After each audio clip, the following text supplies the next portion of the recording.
Welcome to Motorhome Rehab Ranch. Do you have a GMC? Would you like to have one or just learn more about them? You're in the right place.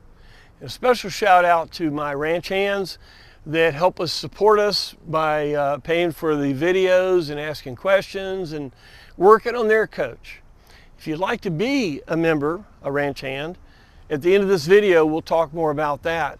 We're specifically devoted to the GMC Motorhome built from 1973 to 1978 only, okay? So let's get into something that may help you understand a little bit more about the GMC. What do you think? Hey guys, it's Jim Bounds with Co-op Motorworks and Motorhome Rehab Ranch over on Patreon. And we're starting to get this area going. You know, what do you do with a bookshelf that the particle board deteriorated? Amazing. So we're trying to get them all over here, get all this stuff. Here, look at that. There's an old Classico brochure. There's me. I had brown hair. Look.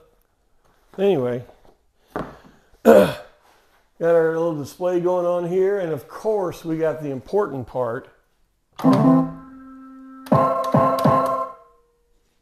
Every day. All right, look, let's sit down, let's talk about a few things. I've had many people call recently, and they just got their motorhome, they're excited, they drank the punch, you know, and it's awesome, I enjoy that. But right away they say, okay, well, I want to get this and I want to get that. And right away I need to slow them down a little bit because I know what they just got. And I'd like them to consider other things and to think about this in a different way, because you're not building a hot rod. I call it 26-foot hot rod. Well, it is. It's cool looking. But there are other things that you have to consider than you would with a hot rod. You're not building a commercial truck, you know, you shake your teeth out. You're building something kind of unique, all right? And you got something that's 45 years old. It is an enigma. There is nothing on the market, there's nothing on the road that's asked to do the exact same thing 45 years later. I mean, you know, think about it. Okay, so the question always comes, how do I get this thing started? Everybody that calls me, I say, listen, man, I don't even know what you do for a living, but this is going to be the biggest project you've ever done. It's got everything in a house except grass. It's got a stinky above ground septic tank. It's got a power plant that Bubba and Scooter's been running on for how many years? And then it's got every broken switch in a 45-year-old car, all thrown in a bucket, designed to go down the highway at 8.1 Richter scale vibration for what, all day? What could go wrong, right? What needs to be fixed? It's not the question of what to do, but it's a question of where to stop anymore. I mean, back 30 years ago when I started this, you know, you could dust it off and clean it up and put some new carpet in there, maybe a brand new cassette deck, you know, and use it. It was viable. Just like that shelf over there. Particle board was not designed to last this long. And motors were not designed really for 12,000 pounds. Yes, they'll do it. Yes, they got through warranty. They got through the first 14 years. But when you put a 12,000 pound load on a car engine, other things happen, okay? And especially at 45 years. Most of you guys know about the intake manifold crack, original crack. I've been all over the place with that. Some guy's going to design his own intake. I said, dude, relax. You know, you want to drive this thing before you die, right?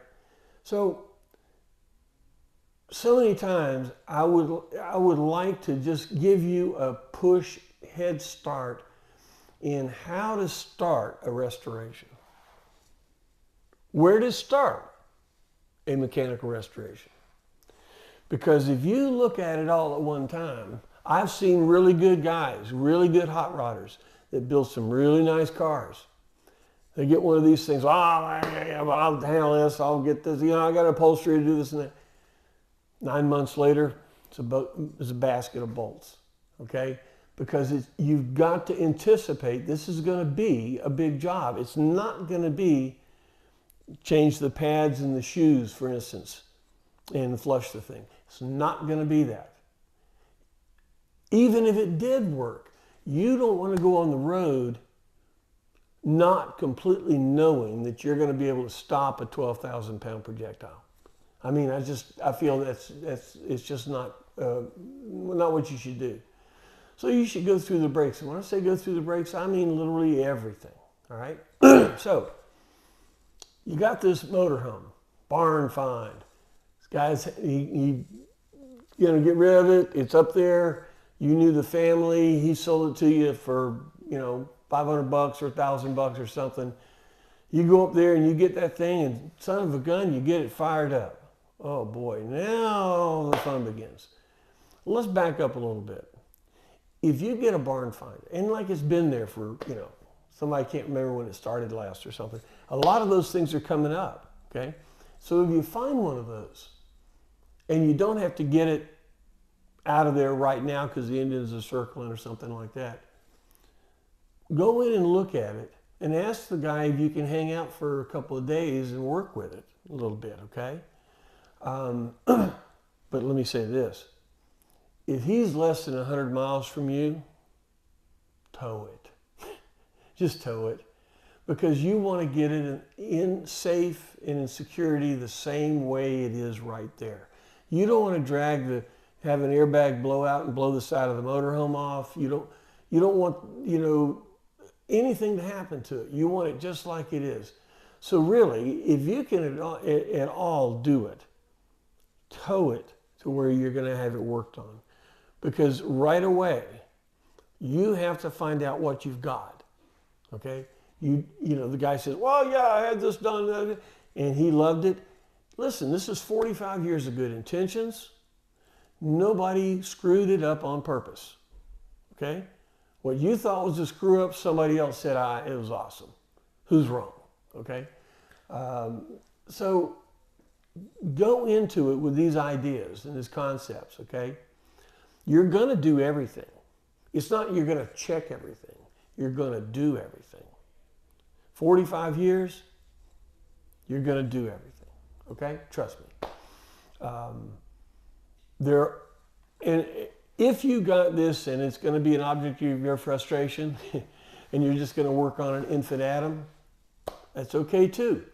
I know a lot of folks that have their coach, I think a tree grew up on the side yard so they can't get it out. But that's okay. They love the heck out of that thing, and that's fine too.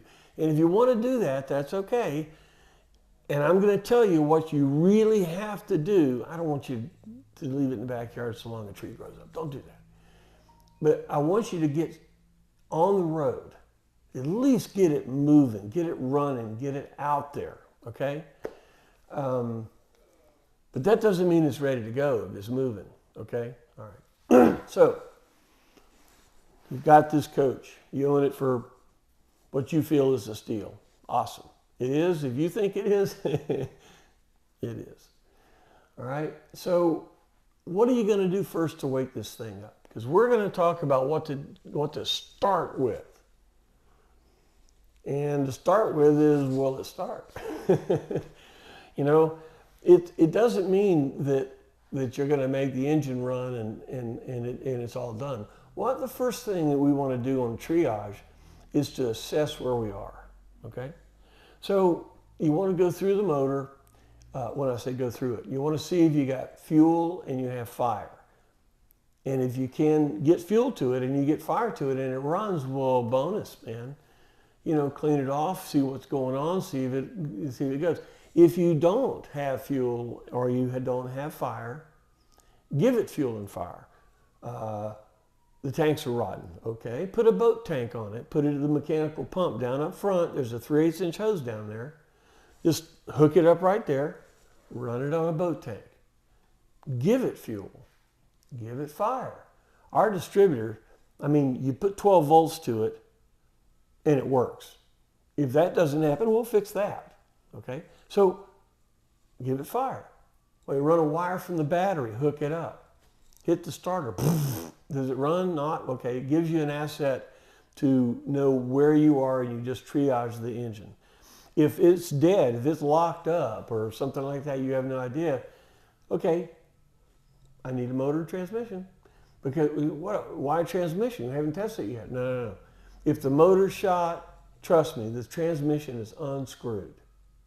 And if it isn't, it won't be long, because it's going to die. So just that gives you an idea of what you're up against. Because to have a good drivetrain, which you'd be at that point, you're at $10,000 and above.